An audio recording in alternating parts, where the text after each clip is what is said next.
আসসালামু আলাইকুম বন্ধুরা, দেখতে পাচ্ছেন আপনাদেরকে আমাদের এই শশার প্রজেক্ট একটু ঘুরিয়ে দেখানোর চেষ্টা করছি। দেখুন, এটা আজকেও হারভেস্ট হয়েছে, আপনাদেরকে দেখাতে পারি নাই। দেখুন, এটা পঞ্চমবার হারভেস্ট হয়েছে এই শশাটি। অনেক ভালো শশা হয়েছে, কিন্তু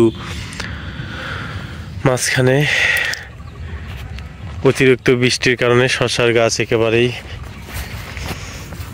সমস্যার সম্মুখীন হয়েছে। কারণ প্রচুর বৃষ্টি হয়েছে এই বছরে, আপনারা দেখেছেন। অনেক বৃষ্টির কারণে অনেক ফসলেরই ক্ষতি হয়েছে।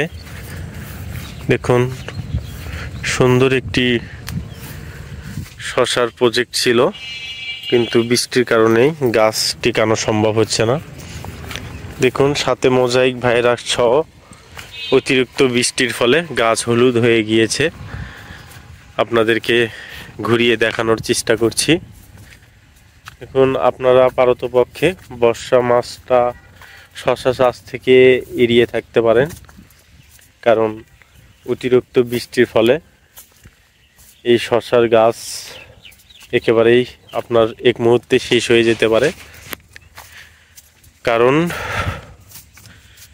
শশার গাছ একেবারেই দুর্বল একটি গাছ, একটুতেই শশার গাছের সমস্যা হয়ে থাকে। একটু বুঝে শুনে আপনারা স্মার্টভাবে চাষাবাদ করবেন।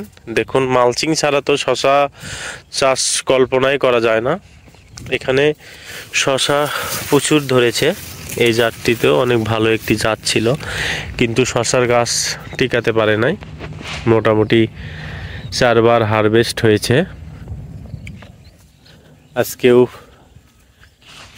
এই জমি থেকে প্রায় 5 মণ শশা উঠানো হয়েছে। আপনাদেরকে এই পাশটিতেও একটু দেখানোর চেষ্টা করি। দেখুন, আপনারা এই অতিরিক্ত বর্ষায় শশা হারভেস্ট, শশার ফলন অনেক কম হয়ে থাকে, গাছ টিকানো সম্ভব হয় না। তাই পারতপক্ষে আপনারা একটু বৃষ্টি মাঝামাঝি সময় এড়িয়ে চলার চেষ্টা করবেন, কারণ অতিরিক্ত বর্ষার পরেই শশা চাষ করবেন। দেখুন, সামনে শশার একটি ভালো মৌসুম চলে আসবে, আপনারা সবাই চাষাবাদ করবেন। আবার আগাম চাষাবাদের মাধ্যমে আপনারা অনেক ভালো দাম পেয়ে থাকেন। হ্যাঁ, এটাও একটি সম্ভাব্য, কারণ আগাম চাষ যদি বাজারে আগাম জিনিস নামাতে পারেন, তাহলেও অনেক লাভবান হওয়া সম্ভব হবে। তাই আপনারা আগাম চাষাবাদ করবেন, কিন্তু একটু বুঝে শুনে চাষাবাদ করতে হবে। যেমন সামনে অনেক বৃষ্টি হয়ে গেল, বর্ষা চলে গিয়ে তারপরও বৃষ্টি একেবারেই থামছে না। অনেক ভালো বৃষ্টি হয়েছে এবার। এই বৃষ্টিতেই ফসলের অনেক ক্ষতি হয়েছে। যাই হোক, আপনারা চাষাবাদ করবেন।